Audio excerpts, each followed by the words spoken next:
Hello, hello. We're getting started here in a moment.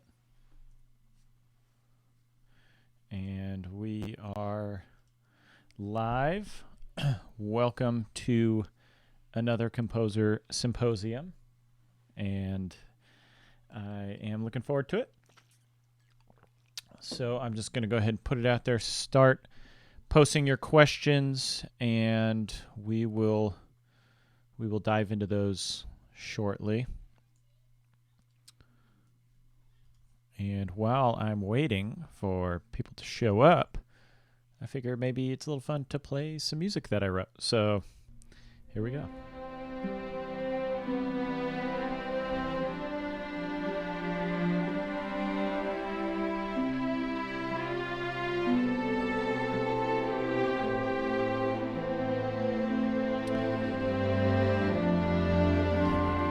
This particular piece was done with not that many string players. I think it was, I think we had like 3 violins, 2 violas, a cello, and a bass, and then we did 2 passes, so we doubled, and then we had flute and horn. So this shows what you can get. You can make a small string section sound quite large with some samples. And, we had harp as well.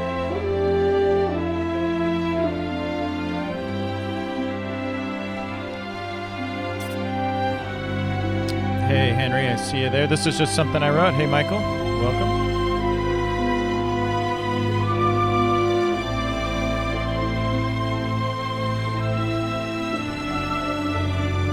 Hello, Nick. Welcome.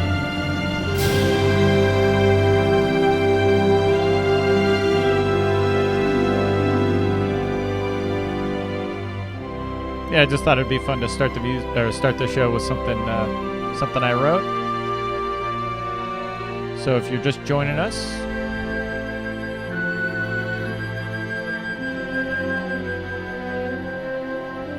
and feel free if you have questions about the piece as well, we can talk about it.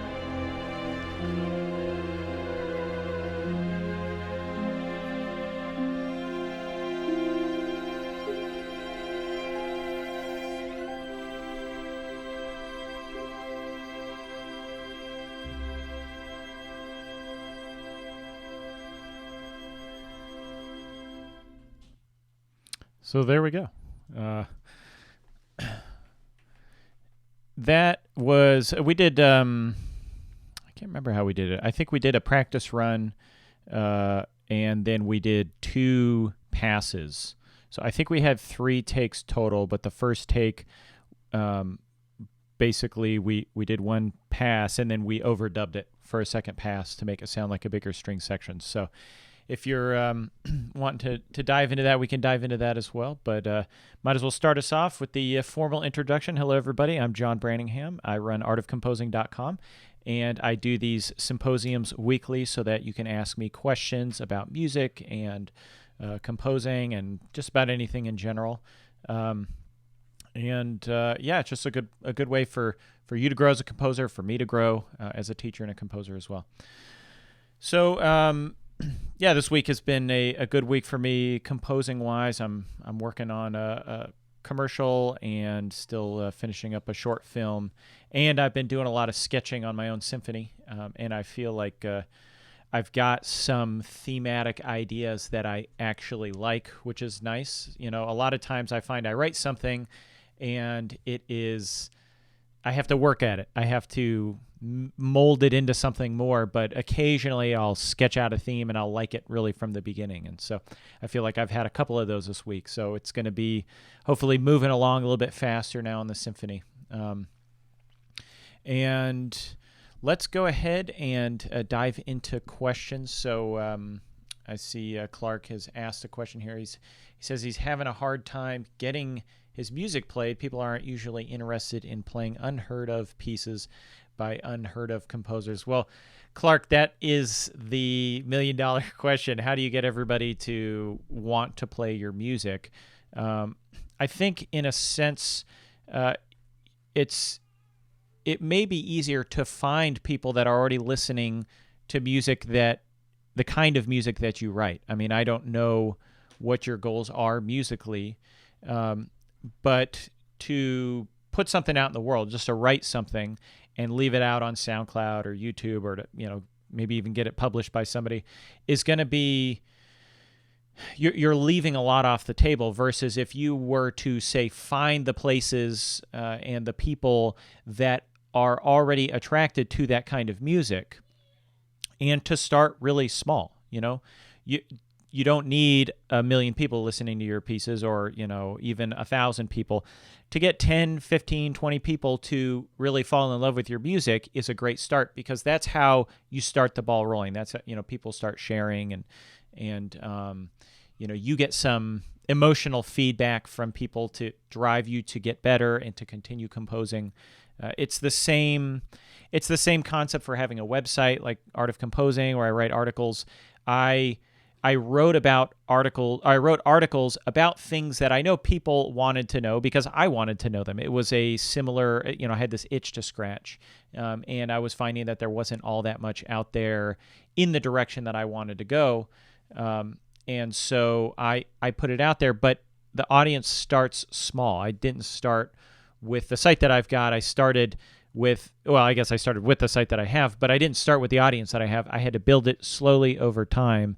And I feel it's going to be the same way with any composer nowadays, is you just slowly start to build up your audience, build up your presence, build a platform, get people to know you, and people will start listening to your music. Now, there's obviously other routes you can go. I mean, if you're in a music school, if you've got teachers who are well connected, or you are well connected to the music industry, other parts of the music industry for other reasons, then you want to obviously try to use those kind of connections as best as you can.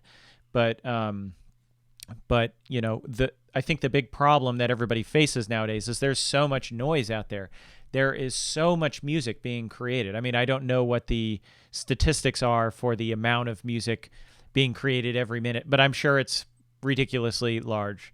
And a lot of it is bad, and a lot of it is good, and maybe some of it is great.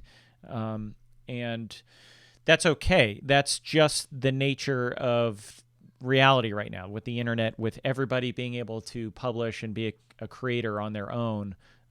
Really very simply, without a lot of other people involved. It just means that we have a lot of noise to go up against.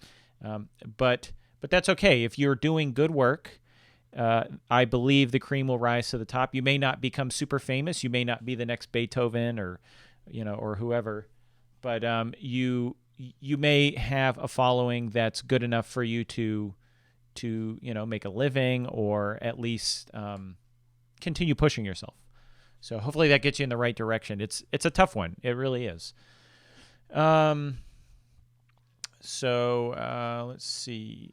Let me keep on going down here. Nick's got a question. I'm scoring a short film. Any advice on composing, orchestrating a film? Any tricks to it? Well, there's lots of tricks. There's some theory out there about scoring films. I'm obviously a film composer, so I've got my ideas. I would say that, spend a lot of time at the beginning just watching the movie. Well, watch the movie and just try to watch it as an audience would watch it. Try to get the emotional reactions. I don't personally like to take notes right at the beginning. I don't like to spot right at the beginning. If you can get the film beforehand and watch it before you do the spotting session with the director, that's great. But it's nice to just get your head wrapped around the film, even if it's a short film, even if it's 10 minutes long. There is hopefully some subplots going on, some subtext that you want to comment on possibly. And it takes a while to get underneath the skin of the film to really understand what you are supposed to be doing. The next stage, spotting, I find to be just a great time for letting ideas come to you in an organic way. So you may have a really strong idea about the music. You may feel, it's got to have this kind of instrumentation, or it's got to have this kind of feel, or whatever. And that's great. Write those down, get those down quickly. But take the time to do detailed spotting, identify the critical moments, identify emotional, high points and low points. Try to identify, as best as you can where you think the cue is going to start and end. Often that will change, not usually by much, but often it's, where you thought it worked, maybe coming in 5 seconds earlier allows you to come in much smoother without the audience knowing. But that period of spotting the film, identifying all those hit points, and it's not that you're going to hit them all, but identifying them, your brain starts to subconsciously work on the score. You start to think about tempo. You start to think about phrasing. You start to think about thematic ideas and what's related musically within the film. All that happens for me really in the spotting session. And then my personal way of going about it is to do a tempo map, a detailed tempo map in Digital Performer. So Digital Performer is my DAW of choice. And it's specially geared for film composers in a lot of ways, with the chunks feature where you can effectively have multiple sequences within the same project file, and you can switch back and forth without reloading your virtual instruments or having to reconnect to, VSL, VE Pro. What DP in particular has that other ones don't is really good tempo finding features. So I'll pull up and I'll do a bunch of hit points, and I'll be very detailed about those hit points. I'll try to get them exactly on the frame that I want, and I'll try to get them, as many things as I possibly can. And then within Digital Performer, you can choose to mark a hit point for finding the tempo, or you can choose to not mark it. You can say this one's more important or less important. And then you give it a tempo range. It'll tell you what tempo is going to work the best, hit the most hit points. And choosing your tempo is probably the most critical thing you do when writing the music on the film. It's finding that pacing. Pacing is so critical for a movie. I talk a lot about musical form when I'm teaching classical composition, and a lot of people have said that you don't use form in the same way in movies that you do writing classical music, and I would disagree, because I view form as how music relates to time. And what's really critical for a composer to understand is that you have a lot of control over the tempo of the film and the temporality, how things feel. Does it feel like you're opening up a new scene, or does it feel like you're closing it down, or do you want it to maintain a middle feeling? Do you want it to feel like things are moving, increasing, fast-paced kind of stuff, or slowing down? You have such a huge control over the tempo, probably more so than the editor. And so really spending the time to figure out the tempo and to have a good tempo map is critical.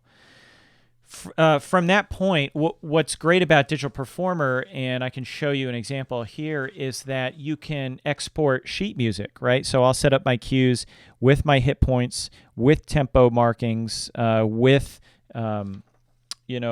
actual text saying what's happening and things like that. And I then move to I've got a baby grand in my living room. I move over to my baby grand piano and I start composing there. I really like getting away from the film, getting away from the computer, and thinking about the music musically. It allows you to focus on it in a different way than if you just go full force composing in your DAW. Now, sometimes you have to go fully into your DAW and just compose in the moment, try to move quickly because you're under a deadline. There's nothing wrong with that. I just personally like this method better.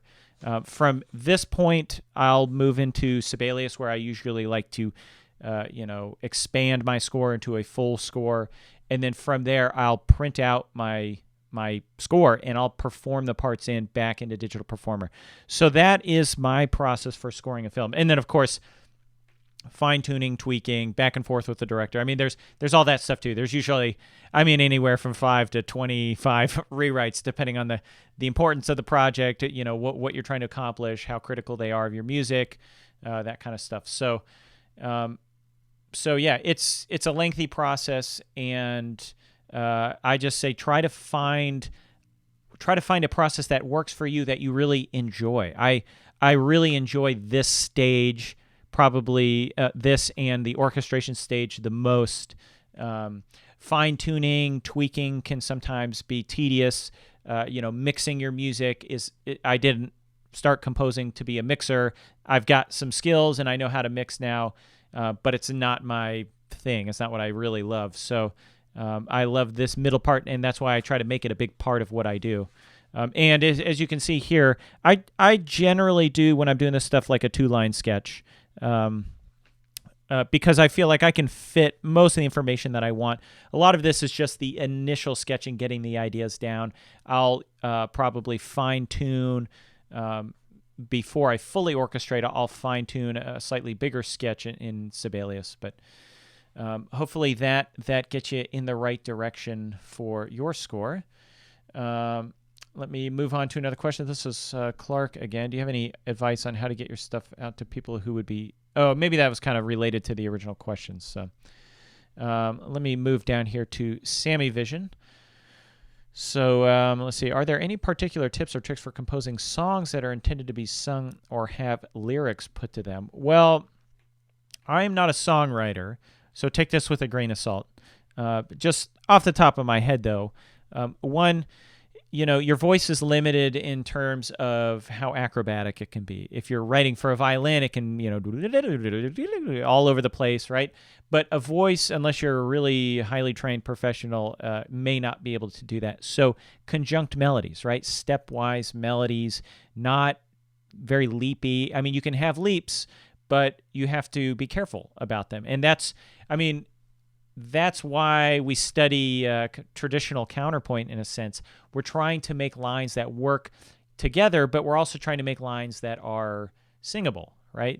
We use mostly stepwise motion. When we leap, we usually move down by step. These are kind of the basics of writing vocal lines. And I think you'll find that if you listen to a lot of pop music and actually try to transcribe the melodies and figure out what they're singing, you'll find that it's mostly stepwise motion, not a huge range, the occasional leap that's usually for, real dramatic purposes. The other thing I would say is to really pay attention to the rhythm of the words, right? Everything we say, right there, everything we say has a rhythm, right? And you can say everything we say, or you could say everything we say, or everything we say. I mean, there's like a million ways to cut it. Just be really, really think deeply about how you want to phrase your rhythms, or how you want to group your rhythms, how you want the phrases to come together. It's just one of these things. I think that's probably one of the fun parts about writing a song, is finding those kind of unique rhythms and unique, turns of phrases that you can use for yourself.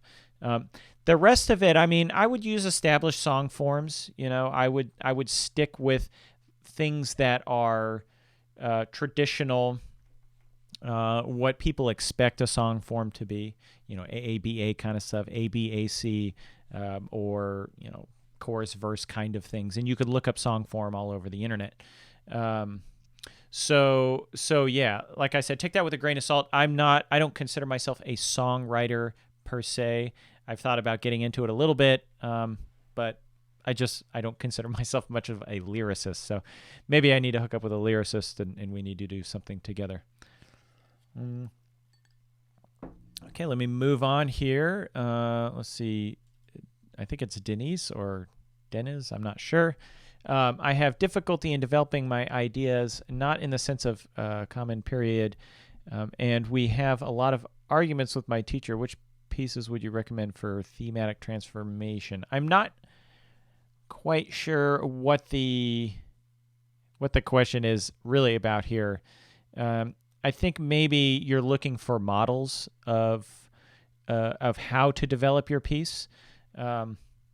So I would say, first off, let me back up and address the thing that you're having arguments with your teacher. Through personal experience in the past, I had arguments with my trumpet teacher, and it just doesn't go well. I would just try to approach this as, you're trying to learn and your teacher's trying to teach, and if if your teacher's telling you things that you're disagreeing with, one, maybe you need to be honest with your teacher and tell them that you disagree, but you also have to be careful and you have to be humble in that your teacher is probably more experienced. The fact that they're teaching you that's kind of the first cue, that they're more experienced. And experience means a lot in life. It's not just about what you know. It's about what you know and what you have done and what you can do. And if you believe that your teacher can do, what your teacher's, asking to teach you, or what you're asking that teacher to teach you, then you need to have respect and say, okay, I'm going to very honestly try to do what you're telling me to do. And just let them know what your personal goals are as a composer. If you're not developing in the direction that you want to develop, it may be that your teacher doesn't understand your goals. The teacher shouldn't be necessarily getting in the way of your goals and forcing you to write the kind of music that you don't want to write. On the other hand, it's good to expand, and maybe your teacher understands your goals and says, I want you to do something different so that you have some perspective on it. I think just honesty and openness with your teacher is important. Now, in terms of what pieces would I recommend for seeing thematic transformation, I mean, take your pick of any great composer. Almost all of them have major thematic transformation. I myself am a Mahler guy. I love Mahler's music, and I find that his way of transforming themes and ideas is the way that I really like to pursue transformation in my own music. Beethoven, obviously, a great example of transformation. But any great composer has transformation of ideas, and those ideas develop into bigger, different ideas. Now, there are tools and techniques for developing an idea, and I think at this point it's important to be clear with your terminology. What exactly do you mean by develop? Developing could be refining an idea, right? So maybe you write a melody and the melody is so-so, the harmony is kind of bland. You could develop it in the sense of you could turn it into a deeper, better theme that you have actually taken the time to try out different, ways of ending it, different ways of, writing the middle section or swapping out an idea, a basic idea or contrasting idea or whatever it is in the theme, the kind of theme you're writing. So that's one way to look at development. And the other way is to really think about like lengthening your idea into a longer piece. Development in the sense of taking a theme and then turning that theme into a full composition, like sonata form. And they're somewhat two different mindsets. The refining idea is really about, it's about being critical with yourself and saying, is this the best that it can be? Whereas developing requires that you usually create more than just one theme. I find that, having multiple themes, working on multiple themes first, and then figuring out how they fit together works a lot better for me to create longer pieces than to try to just write one piece and then go bar by bar by bar by bar, making it into a 4 or 5 minute piece.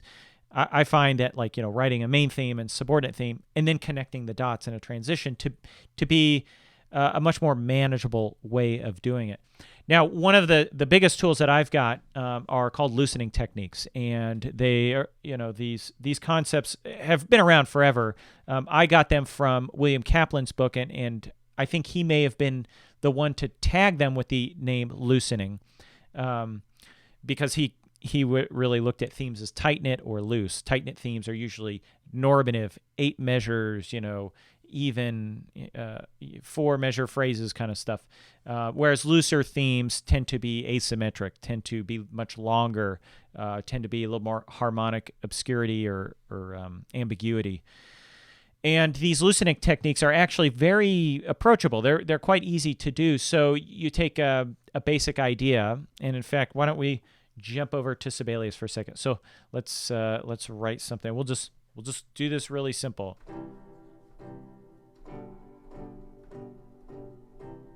Just a 1 5 5 1 kind of thing. So, oh, sorry. Let me put some Roman numerals on this. Actually, I'm going to change this from Note Performer to Sibelius Sounds because I don't particularly like Note Performer's piano. I don't know why they can't just have a really nice piano.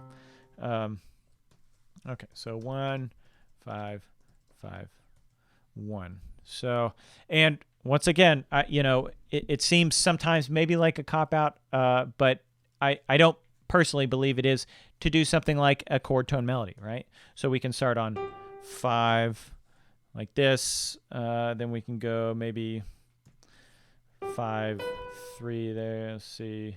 Oh, maybe we'll start on 1 over here.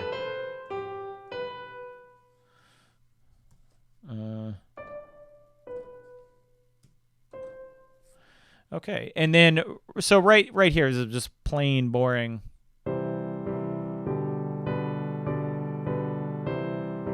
Right? Well, we change these. Now, if we want to develop this melody, we could think about, or we want to develop this basic idea into something a little bit more. We've got some simple tools that we can use on the melody. We've got some simple tools we can use on the harmony. We've got and then we've got the loosening techniques, which have more to do with formal functions, thinking about how your stuff is grouped together. So let's start with the melody. I mean, the basics we can do. Well, actually, let me take it back. Let's do something with the harmony. Let's see. Why don't we'll try like a 5 of 5 here. This may sound kind of weird. Need to have the slash. 5 of 5. Why did the slash not show up? I think I hit the wrong button. That's why. So we got a 5 of 5 chord, and to give us some good voice leading, we'll do that. Now we'll have to change our melody here, right? Easy.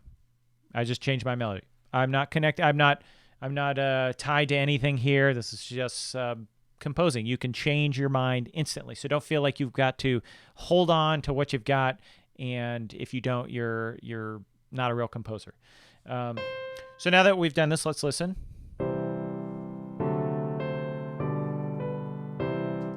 Right? Nothing super special at this point, and it may never be super special. But we can now add some passing tones, right? Why don't we do this? So I just added a passing tone right there. So now what we have is we've got a motive that we added, right? We had motives, I guess, really, but it was kind of bland. So now we've added some things to it.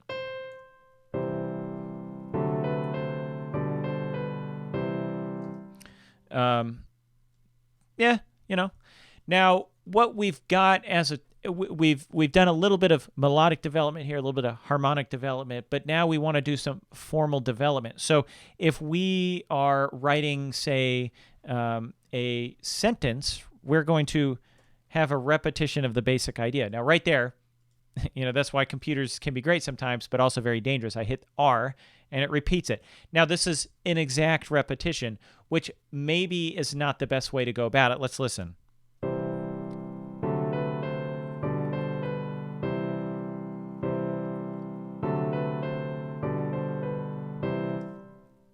It works, but it's kind of blah, right? So one of the ways we can do exact repetition is using the same rhythms, same harmonies, but starting our melody on a new chord tone, right? So that's easy. I bumped it up a third. We're still a chord tone here.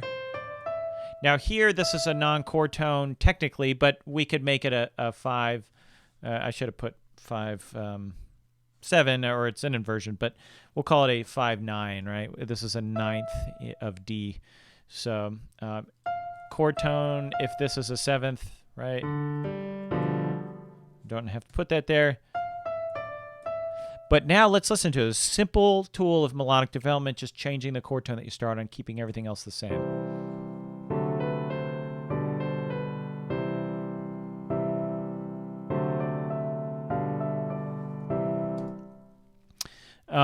So right there, repetition is an extremely powerful tool. Now, if we were to want a looser theme, right, we could repeat it one more time, and we could do this. We could do another exact repetition, right? This now, probably if this was something I was really writing and I wanted to make it special, I would change it up a little bit more here. I wouldn't maybe do an exact repetition. Maybe I would do, some kind of sequential harmony or move it along. But I want to move on from this question. But as you can see, this now is 3 or 2 repetitions. You've got 3 basic ideas. You got basic idea, you got repetition of the basic idea, and then another repetition of the basic idea. And that, in a sense, is a loosening technique. That's called extension. Now, extension is where you add a formal unit onto another formal unit. Another way to expand this would be to do something like this. Let's see. Why don't we do...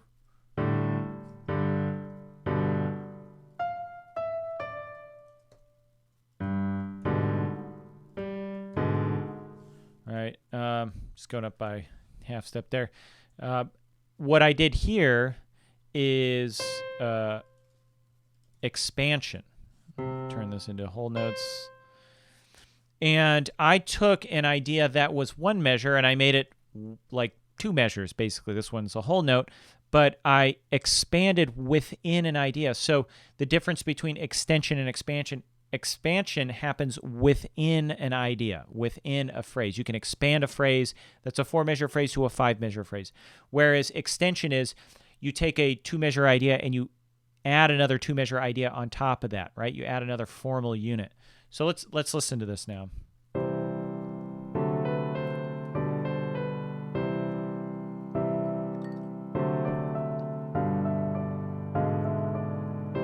Oh, and I probably should do something that is a little bit more logical harmony-wise. I'm not too worried about voice leading at this point either, so.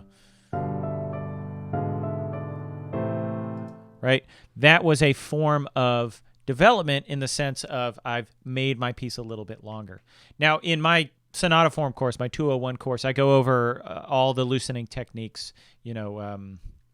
There's extension, expansion, interpolation, asymmetrical grouping, fusion of formal functions is a way to do it. So you've got cadential and you've got continuation, and you make it one big continuation cadential section, or any other kind of things that you can fuse together. So those are kind of the main ones that we focus on. And there's other harmonic ambiguity and sequential harmonies, things like that.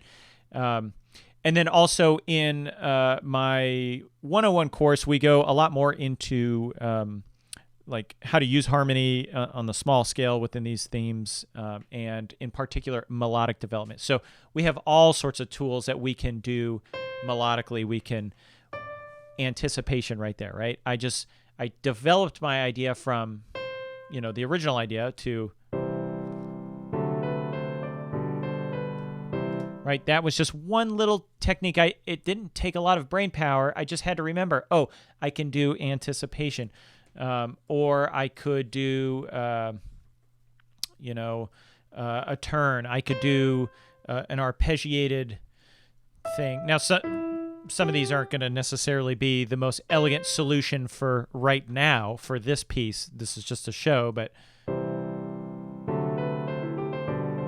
Oh, I did the wrong... No wonder that didn't sound good. So...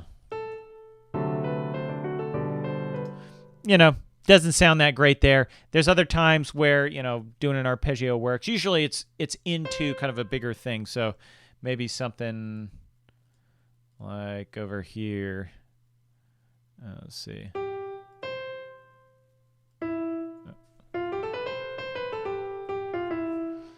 And there I did it as grace notes so that it fits in a little bit better, but...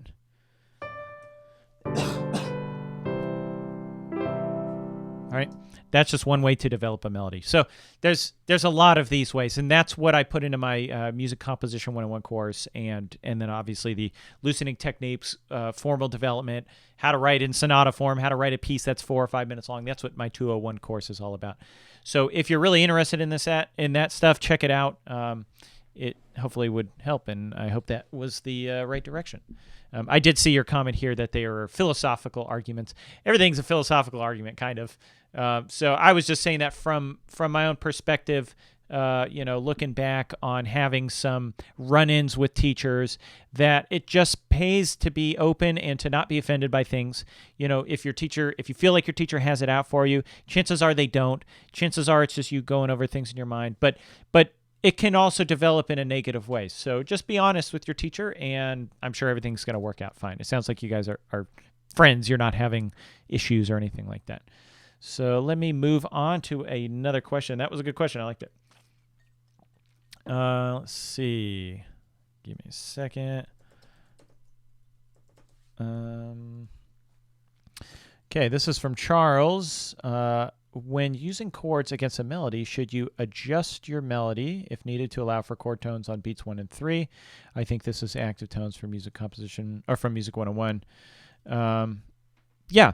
I mean, you saw me do it here at the beginning, writing this little example. I changed the harmony here, and so I changed the chord tones that we were using. There's nothing wrong with that, and that's why I say thinking about your development as different stages, different areas of focus can be helpful, because you're developing in different ways. You're not necessarily trying to lengthen. You're trying to refine. Sorry, I got something in my eye. You're trying to refine your music, and spending the time to refine a theme can actually be very, very useful. One of the ways I like to do it, and I wish I had the sheet music in here. I don't. I don't know if I've got any. I've got one in here, but one thing that I'll do is when I write down an idea or a theme,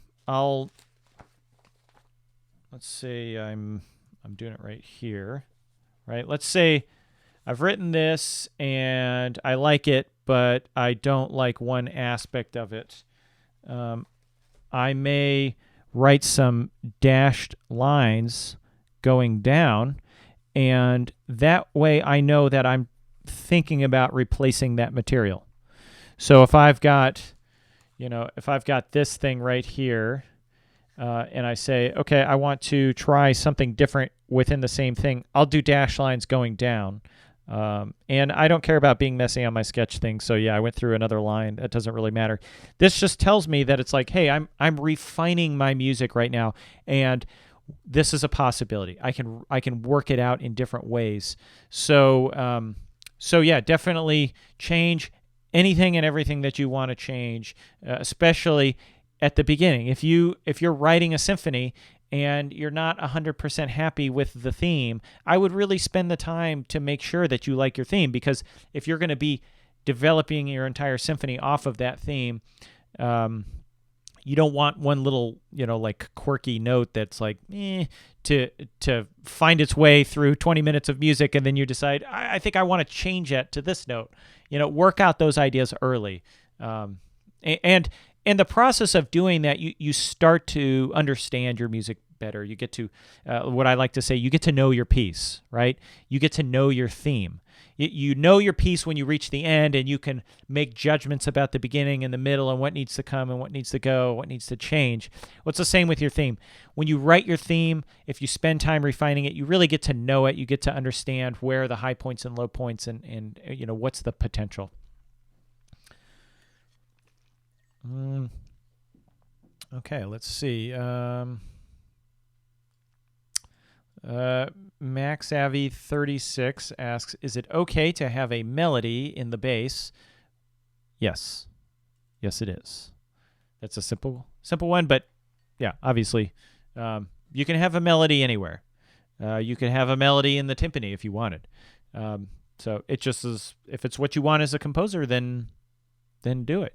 There's nothing restricting you from writing a melody in any instrument, any kind of, whatever you want. So Yes. Now, writing writing the melody in the bass, you do have to be careful of sometimes it can be a little bit hard to balance against it, especially if you're writing for actual basses. I think you said here for cellos on the melody. I mean, cello is a very resonant, very beautiful instrument, so they can handle just about anything from their lowest C down. If you're giving a melody to the low basses, sometimes it can get a little bit fuzzy, and so you may want to be just real careful about how you're accompanying it in the orchestra. How you back it up. Make sure you're giving them the appropriate oral space to work in. But yeah, do it. Write melodies in the bass. Give those bass players melodies. There's nothing like having like a part in an orchestra or in a wind band that's important. You just feel good when you know that your note is the critical note, like you're the 4 going down to 3 or whatever. It makes you feel good as a player. So I know, the players are not subordinate to the music in a sense of if you've got to give a player a boring part because that's what you have to do because that's going to make the music right, then you have to do it. I always try to give somebody something to grab onto. I don't like to just give somebody whole notes forever. I don't like to just give them an ostinato for 4 minutes. I like to give players something to do because especially professional players spend their whole lives working on the craft of playing music. And if you give them something interesting, they'll play really well for you. If you give them something boring, they'll still probably play well, but they won't probably put their heart and soul in it. I mean, there's only so much you can do with an ostinato or a whole note, and as much as you can write direction in, like, give it everything you've got, make it sing, that kind of stuff, it should be in the music. It should be a natural thing. If the part sings naturally, the player's going to make it sing. If the part doesn't sing, player's not going to make it sing. They're going to try their best maybe, but it's just not going to be the same as giving somebody something really cool to play. So yes, give the basses a melody, give the cellos a melody, give the contrabassoon a melody, the tuba. Tuba's surprisingly nimble. I mean, I've heard tuba players play Flight of the Bumblebee. So these are untapped instruments, and they've got really cool sounds.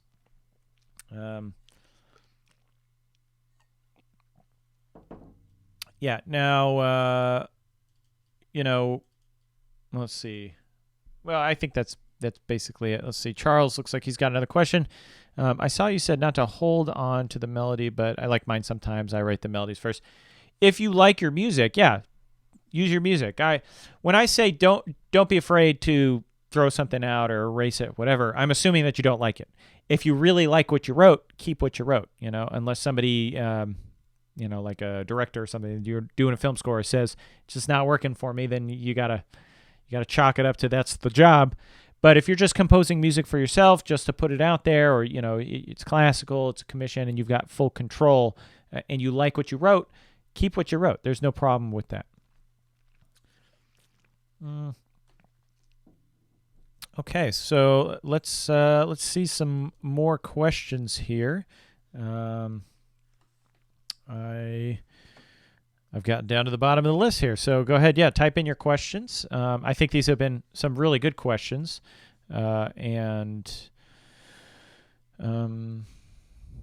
yeah, I think somebody emailed me a question. Let me try to pull that up here if I can. Give me 1 second. Yeah, this was from KJ, and he wrote it to me a little bit earlier, around 2 p.m. After the email that I sent out.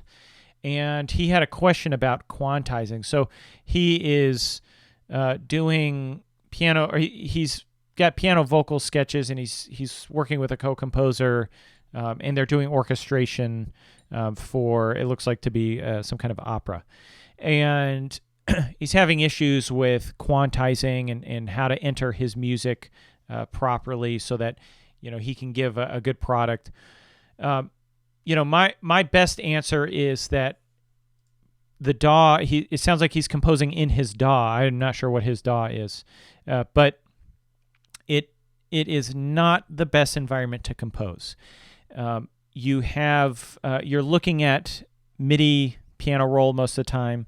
often the notation capabilities are subpar compared to a program like Sibelius or Finale or Notion, and you can't see the relationships in your DAW like you can with a score. Like the way music is written has developed over centuries. It's been an emergent system. It's nobody planned the way our notation system works, and it's been refined and changed over 1,000 years. And because of that, it's actually a really well thought out, compact system that allows us to do a lot of things in it. Are there better ways to do certain things in it? Yeah, but does it hit the mark on just about everything? It pretty much does. And so if you're having problems with quantization, playing something in and feeling like you're quantizing it, you're saying quantize is 16th, resolution, and then you're having trouble with triplets, really maybe you should be focusing on getting the musical, logical material down first as a sketch of some sort in, a notation program, by hand, whatever, and then handing that to the orchestrator. I feel like you're going to have a much better way of communicating with the orchestrator that way, and you're not dealing with these weird computer isms, these technical problems. If I want to write a triplet by hand, all I have to do is write a triplet. There's no, let me write 3 dots and try to quantize them together so that, this one looks like a quadruple dotted, whatever, and this one's a triple dot, and this one's 2, 30-second notes tied to whatever. It's like, those are just problems from the technology, and the technology at that point is not serving you. You're serving the technology. You are having to change your working methods so that it works better. And that's not what technology is about. Technology is supposed to make our lives easier, right? It's supposed to make things simpler for us. A DAW, when you get down to it, a DAW is really about recording audio, getting performances, getting good mixes, exporting that out. It's not conceptually, it wasn't really designed for composing. Now, we use them for composing. A lot of people compose directly into their DAW, but conceptually, it was just modeling a mixing board, right? You had these huge consoles, and if you look at your DAW, it's like big consoles. You can see tracks, like tracks of tape.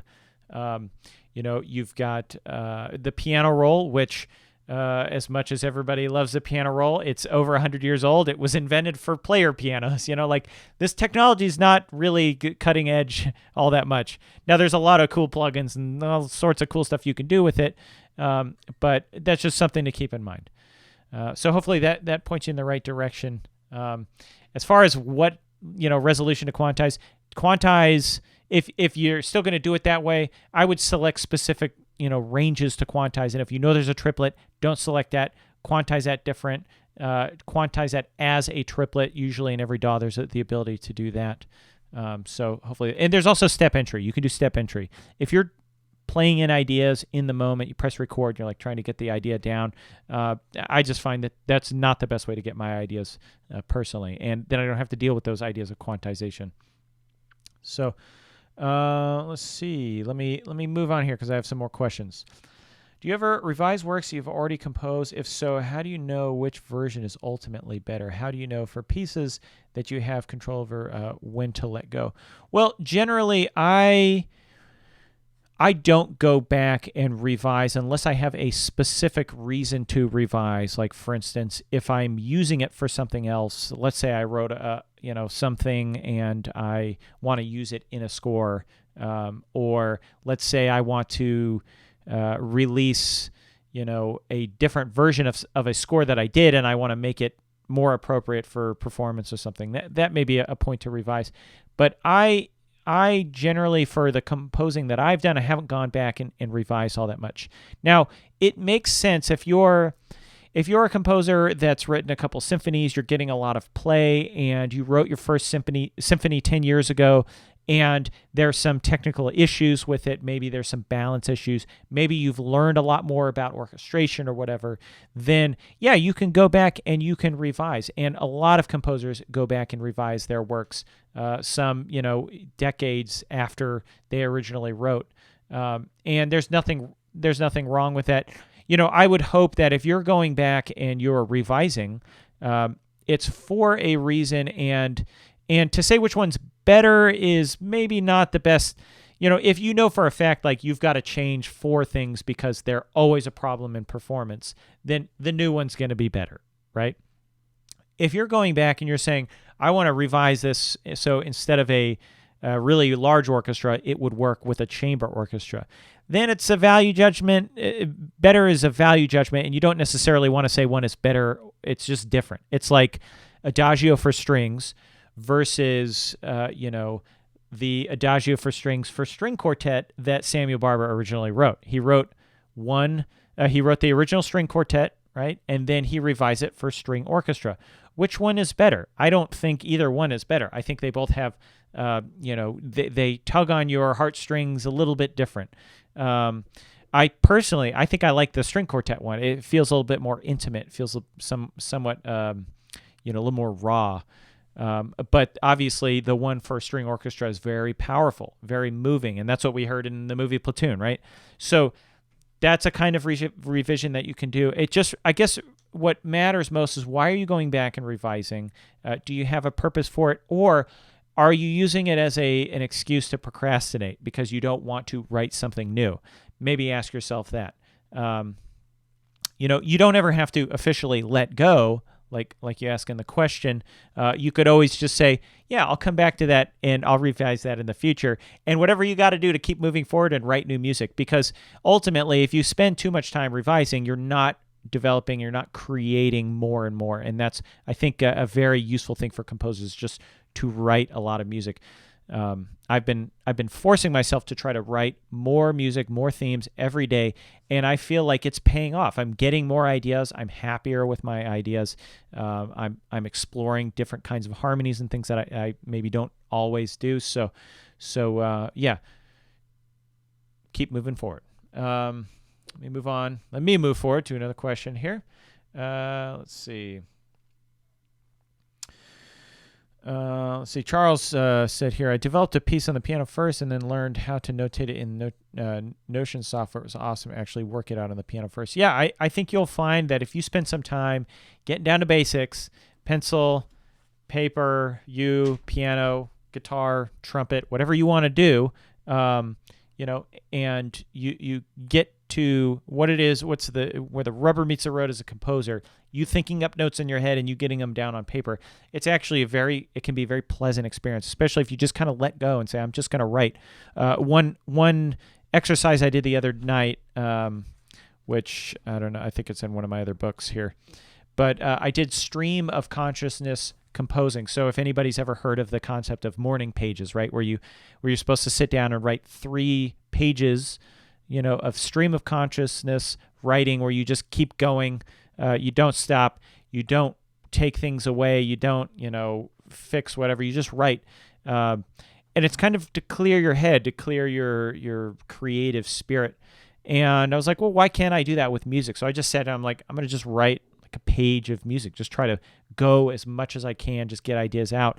And I think that's kind of clearing blockages creatively. It's not that I had, writer's block. I couldn't write anything. It's just that sometimes you feel like your stuff is just not all that great.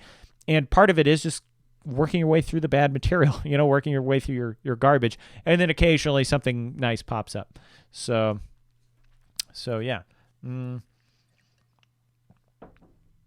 Okay, let's see. Miles Dolding asks, any tips on how to arrange voices into their own spaces, and also does it matter if a vocal line is in the same space as another instrument? Well, yes, it does matter in the sense, now a lot of it depends on what kind of thing you're arranging. If you're arranging barbershop quartet, obviously everything's really kind of close together and moves in parallel motion. If you're writing for full orchestra, you've got a lot more possibilities, but there you have to be very careful about voice crossing and people playing over each other. This is why I think, I interviewed Samuel Adler on my my podcast, or somebody pointed out he said podcast, which I thought was funny. Where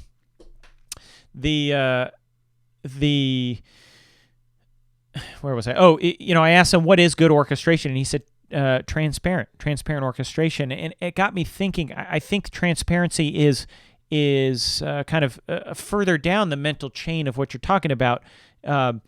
to have transparency, you have to have overlapping things. Otherwise, it's not, you can't have transparency with things that don't overlap, right? Right now, you can't, you can tell, but if you have two things overlapping each other, right? If one's opaque, you can't see anything behind it, right? But if one's kind of translucent or transparent, you can still see things happening underneath. And I know this is not the greatest visual example. Maybe I need to come up with a good visual example. But that's the concept, is that if you're going to have things in the same space, you have to be able to make it somewhat transparent so that you can hear the thing that you want people to focus on. What is your center of focus for your orchestration, for your piece? There's all sorts of,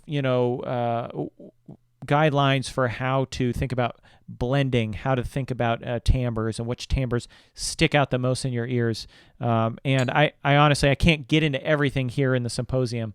A lot of it comes from understanding which instruments are more powerful, which ones are weaker, the different ranges, how instruments sound within their different ranges. So, a clarinet has the chalumeau range real, low in its register, this kind of really rich, kind of warm sound, and but high up, it's got almost kind of a squeaky sound, right? And if you have a clarinet playing in the chalumeau range, and then you've got tremolo,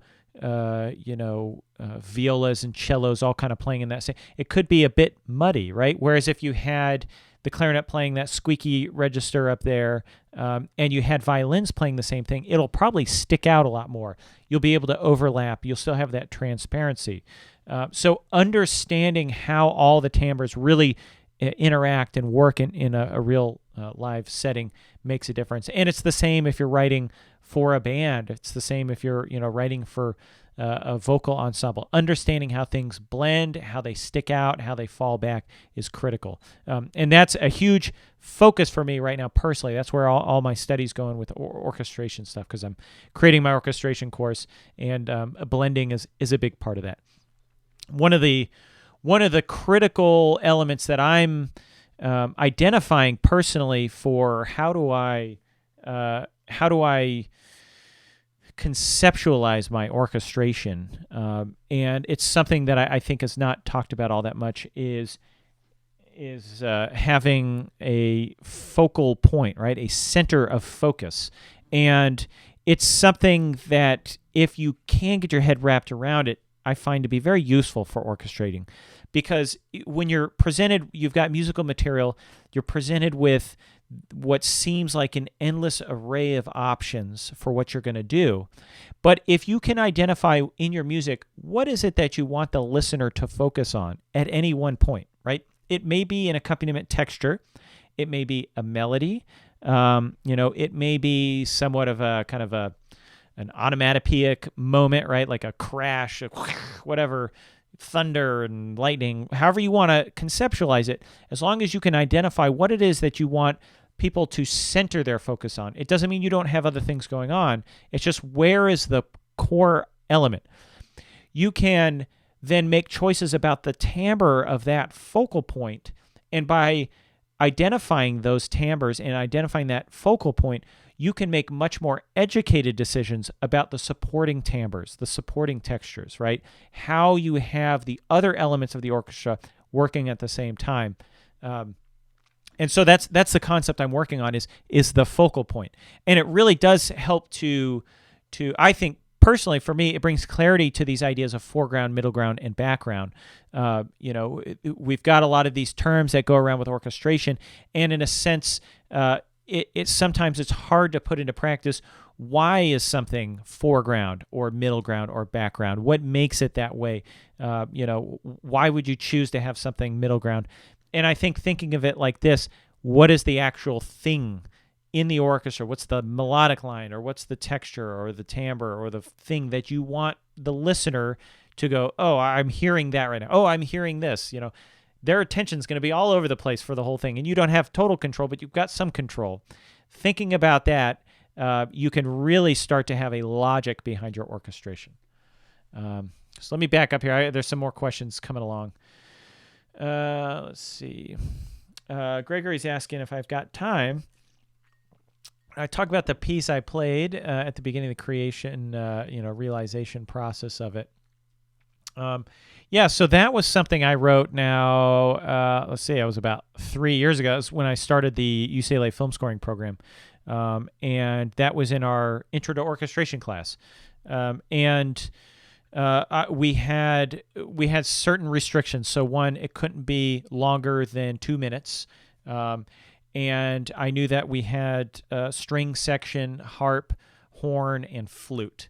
And so with those kind of restrictions, and they're going to be sight reading. You get 3 takes, and that's it, right? Those last ones are important because if you write something, it could be amazing, but if they're not able to sight read it effectively because you've written the parts poorly, or it's something that is just going to take a long time to learn, you're not going to get a good recording. So those are all the restrictions that went into it. As far as the composition stage, I don't know if this is the book. I was going through some old themes I had, and this is the one. So this is how I wrote it right here. You can see I sketched out the idea, and let me see if I can play it. Let's see.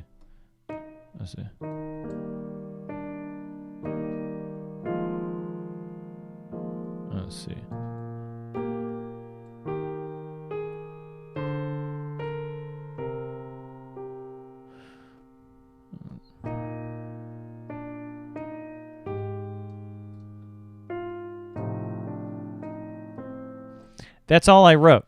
Now, let me real quick play for you again the opening because it's different. I actually changed things, and I think I changed the key too for specific reasons. Often I'll change the key. I'm not one of these guys that's so connected to the key that I choose. I'll choose a key sometimes based off of I want a specific note out of the violins. Like maybe I wanted the violins to hit a low G at a certain point, or for this one in particular, I wanted the basses to hit this low C right at the end, so I changed it to C. I wrote it originally in E flat. So let's listen real quick.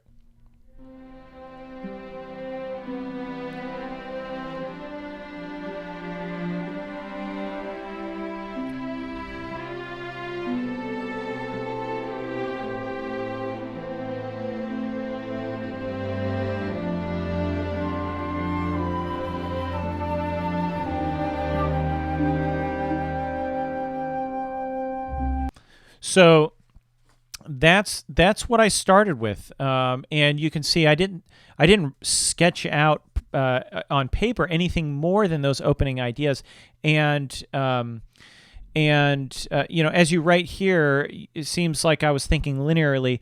I was thinking melodically, but I was also writing Roman numerals, as you can see. So in a sense, when I sketched, I wasn't really thinking linearly in the sense of I wasn't writing the counter lines.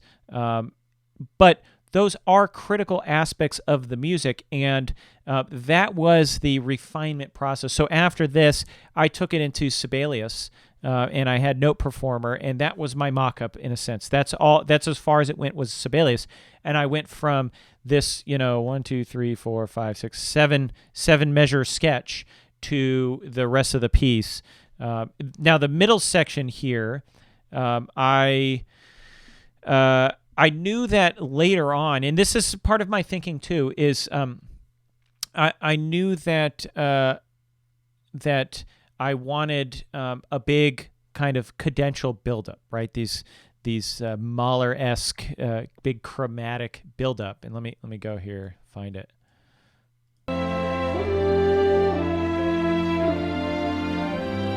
So it's building and building and building.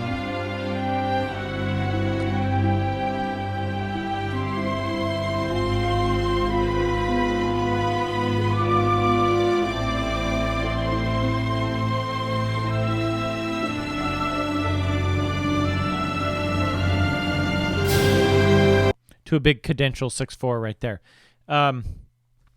And I knew that I wanted to do that. I knew that I only had 2 minutes, and it was like, might as well start this now or else we'll never get through it. And so this middle section was just really, it was a way to connect it to it, right? So let me find it. I wanted it to be a little mysterious. So you got a little tremolo.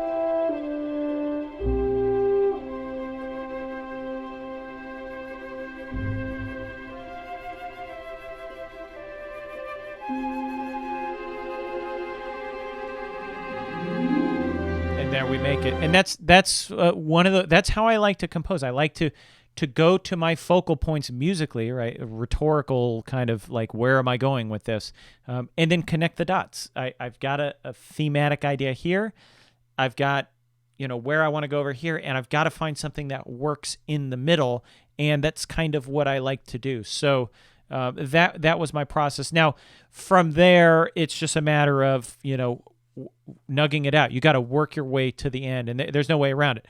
Composing is work in the sense of you got to sit there and write the notes, make your way there, and then keep going back, refining, making changes. Now, in the end, I added after we recorded, I added some sample libraries to it to thicken up the strings a little bit.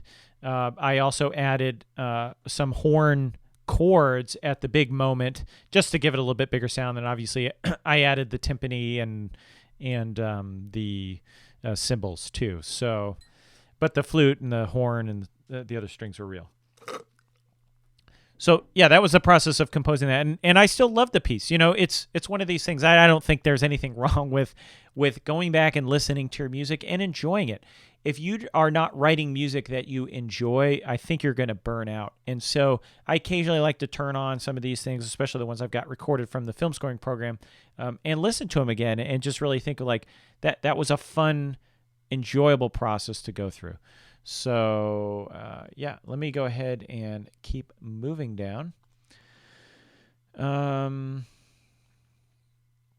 Let's see. Denise is asking about negative harmony. I've seen this floating around on the internet. I don't. I've seen the video. I think it was what's his name, Jacob Collier, who was talking about it. I think really the concept is just you're mirroring harmony across a plane, right? So if you've got C up here and C is the plane, right? F would be kind of the mirror harmony, and I think in the example it was like a 7 chord up here going. I'm not sure what he had. It was like he had like a minor 2 6 chord, something like that, as the opposite of that. I don't personally use that technique when I'm composing, but it sounds like it's, the thing about theory is just people coming up with ideas about music and testing them out, right? If the theory works for you, if you like what comes of the theory, stick with it. If you don't like what comes from the theory, then don't stick with it. There's 101 ways to think about harmony, and probably more than that. Everybody's got, just open up Vincent Persichetti's book, and you'll find a million different ways to cut it, and to do cool things. You got polychords, you've got composing with intervals, and thinking of it that way. So I'm not an expert on negative harmony per se. It reminds me a little bit about Riemann, but I think he got the idea. I think he said from Ernst Levy, from a book by Ernst Levy. I'm not an expert on it. Sorry. Let's see. Let me keep them going. Do you have any advice on getting stuff recorded in order to get it played on radio and such? Well, once again, this comes down to getting it played on radio is different from getting it recorded. Recording can happen in your room. You can hire a musician. You can record it yourself. You can, depending on the kind of music, if it's orchestral, you can record it overseas, with the $99 orchestra, or New Media Orchestra, or out in Budapest, whatever. If you've got a big budget, you can record it here in LA, or you can go to London. If it's a band, you can, hire players just about anywhere. Nashville, Seattle, everywhere. There's ways to record everywhere. Now, recording is an art in a sense of, sometimes it's hard to get a great performance. On the other hand, an SM58 and, GarageBand and somebody who knows how to play the piece, you can get a good recording if you know how to, clean it up a little bit, throw on some reverb, throw on some EQ and compression. You can actually get a lot done for very cheap. So it really depends on what you're trying to record, what you're trying to accomplish. Let's keep going. Let's see. Henry, how do you deal with rewriting and adapting changes on a certain part, rhythm, or so musically? I find that rewriting and adapting things, it happens naturally through the process of finishing your piece. And often it's hard to make big choices about things until you make a certain amount of music in your piece. And then, like I said, you get to know your piece. You can make an educated decision about whether this material or that material is right in that piece. So I would say, taking the time to go as far as you can in your piece, and really get to know where it's going musically. Then as you go through, the ideas for revising will just come. They'll just happen. You'll be like, this doesn't need to be this note. It needs to be an F sharp instead of an F or whatever it is. And you'll find those things. They'll just pop up in your sight. And often I don't have to work all that hard for those things to show themselves. It's just the natural process of working through your piece, fixing parts, things like that. Those kind of things start to pop out. Getting to know your piece. Let's see. You also have another question. What's your take on rough version and a final version of a certain piece? Well, obviously, everything starts off rough before it becomes final. I like to get as much music down in rough form first and then go back and refine. If you try to refine as you're going along, you get bogged down in the details too early, and you can get frustrated like you're not making enough progress. Sorry, I was trying to grab some extra water here. So yeah, just the more you can make forward progress, the more enjoyable composition becomes. I find that those later stages of refinement to be more enjoyable often than the early stages, and that's just kind of the way it is. Let's see. Nick asks, there are a lot of mood markings with tempo connotations. Most are in French. I don't know if that's let's see. Oh, yeah. Okay. It continues on in the next one. Most of them are in French or Italian, so like dolce, furioso, eroica, and stuff. Some composers are ditching those terms and using just plain English. Do you think we should stick to traditional mood markings or use English terms? Most people understand Italian. I would personally stick with Italian. It's just the standard thing to do in music. I think they have very specific connotations on things, and English may not actually carry the amount of information, even though you think, saying, heavy or whatever, or sweet, saying sweet is going to be useful.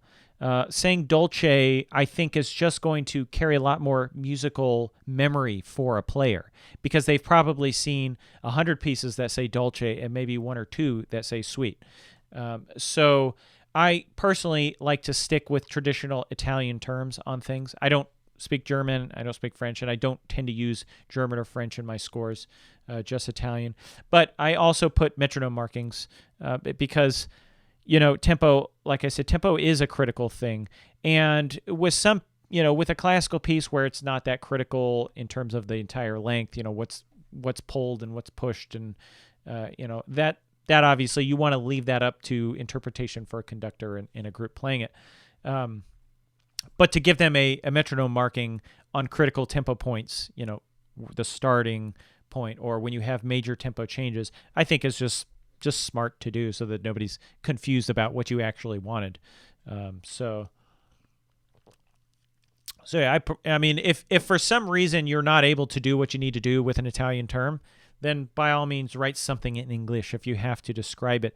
But I think really good advice that was given to me is that if you are describing something in words, that means you're failing to describe that with musical notation.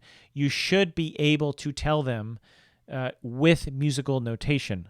Like for instance, you could write. Let's switch over to Sibelius. Let's delete all this. You could write something like this.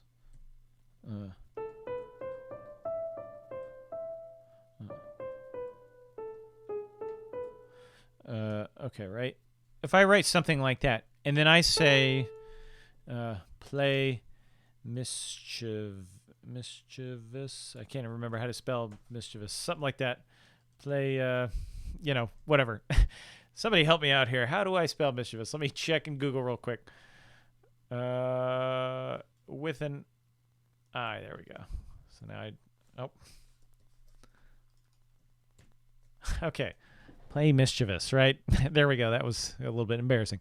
I could write that there, and then you're leaving that up to a player, right? You're saying, figure out what I want. Or I could do this.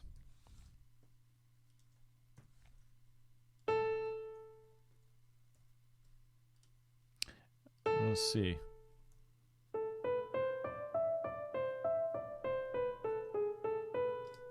Right there.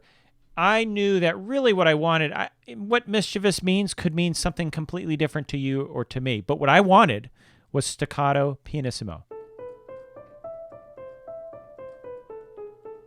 Right? And you could imagine, whatever you could underneath, right? And you could try to explain with as many words as possible how to make this thing mischievous, or you could just explain it with the notation. I think that's critical, and that's something that is easy to fall into a trap if you start describing things with words in English and moving outside of what we kind of know as traditional musical terms. So yeah. Let's see. Okay, Iceman has a couple posts here, and I'm not sure exactly which one is the question. So let's read through this. He says, "Okay, I have completed an updated music theory. I was right. You need to play." I don't know if this is in response to somebody else. It's a little bit confusing. Okay,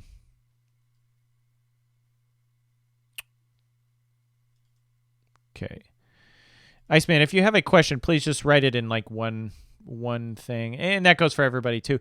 If you have a question, it helps me to spot the questions if you just type question in all caps, and try to keep it to one. I think you get 200 things. If you've got to put it into two posts, then write question continued or something like that.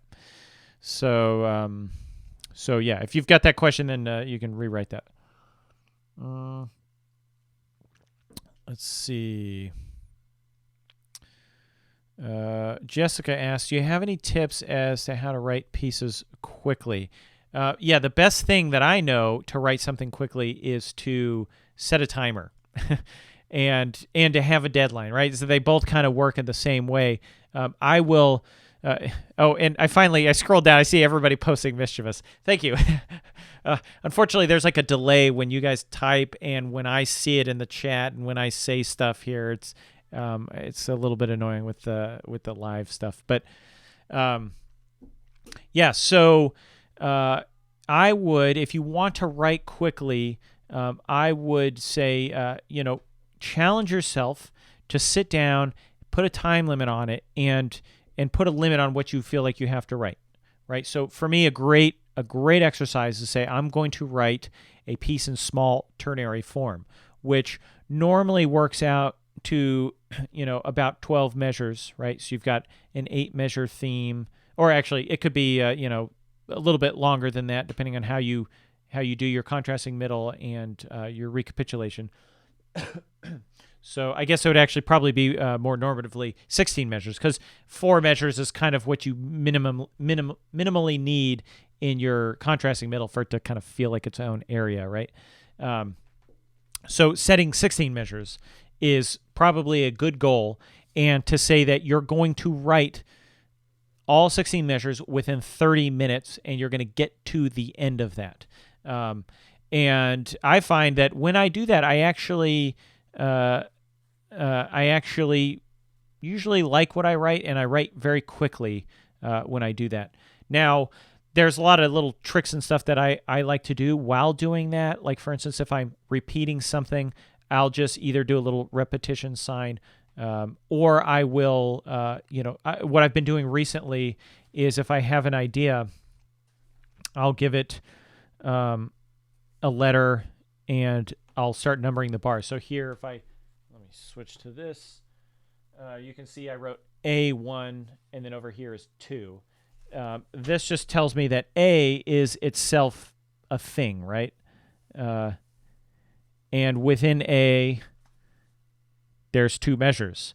And what's cool about that is later on, let's say I'm writing something and I want to have an exact repetition of A1. All I have to do is write A1, and now I don't have to rewrite those actual notes, which eat up valuable seconds in your 30-minute time. And you'd be shocked how fast it goes. You'll be writing, and you'll look up, and all of a sudden 10 minutes is gone, and you have 2 measures written. You're like, oh, I got to really continue here. And then other things I'll do if I've got A2, but if I want to make some slight change, let's say the original one was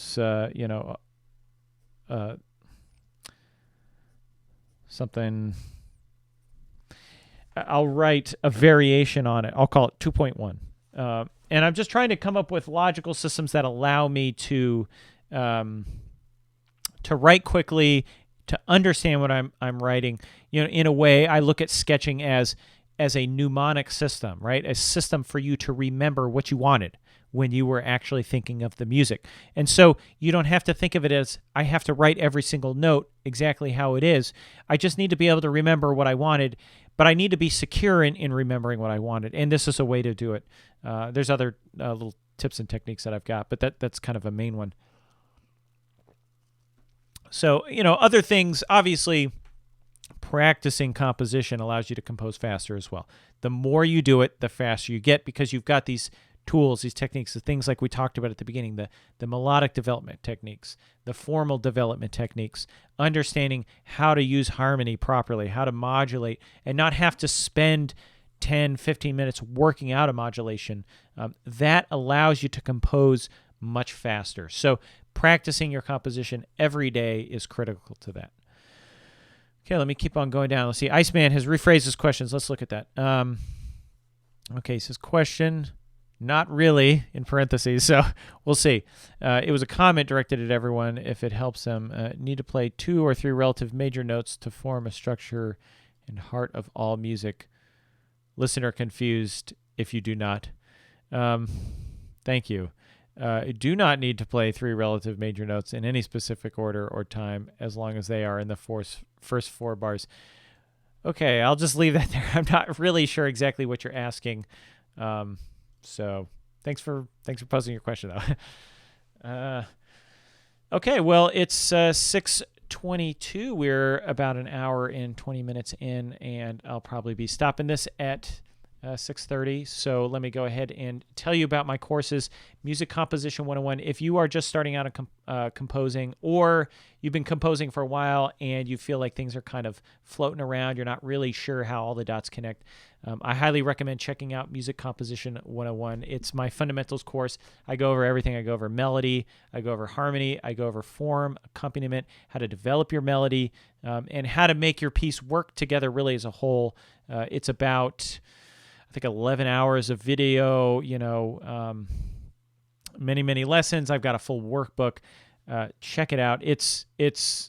I don't think there's a lot out there like that. And that's really why I created it. I mean, I started, I've been composing since I was about 12 years old. And I went through a period where for, about maybe 10 years or so, I didn't really compose anything. And when I came back to it, I really wanted to dive into it full steam. I felt like a lot of the stuff out there that I was supposed to be reading and learning from wasn't geared towards composers. It's geared towards music theorists, towards analysis, towards people going through music school to learn performance, but not necessarily to focus on how composers think and need to be thinking about their music. And so that's what I did over the next 5 or 6 years. I've been just working through ideas, it was about I think it was about 3 years or so after I got back into composing that I created the course, and that was after reading books like Classical Form by William Kaplan, which is an amazing book. Really changed the way I think about music in a lot of sense, geometry of music. I read a ton. I read a ton of theory, and that's all been baked into that course in practical ways. You can see occasionally people who are students in the symposiums here will post, what it's done for them, and I strongly believe in it. And if you want to learn to compose, check it out. Music Composition 101. Just go to artofcomposing.com. You can find it there.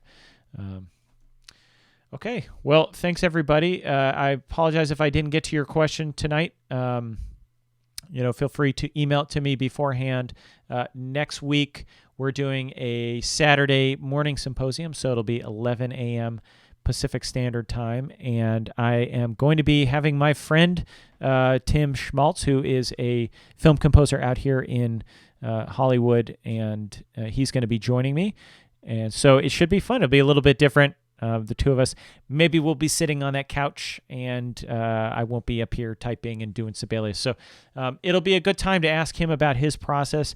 He is a guitarist. That's his background. So he comes to composition slightly different. He plays really good jazz guitar. He studied for a few years out at Berklee School of Music.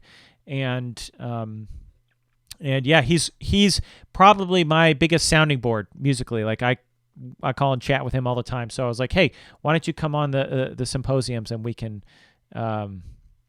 just chat about music and answer questions. So I hope to see everybody there. Let other people know about these symposiums. I'm trying to grow Art of Composing a little bit. I'm reaching out. There's going to be probably some new content creators coming to the site to write articles, potentially create some courses. I'm still working on my orchestration course.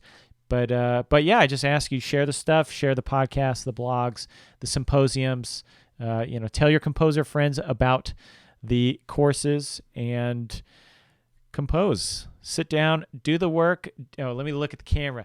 Do the work, sit down, write some themes. There's no reason. Everybody needs to sit down Saturday morning tomorrow, and like I said, set a timer, do 30 minutes and write a full piece of music, get it out of your system, and you'll feel better for it. So okay. Well, this was fun. This was a good symposium. I like the questions tonight.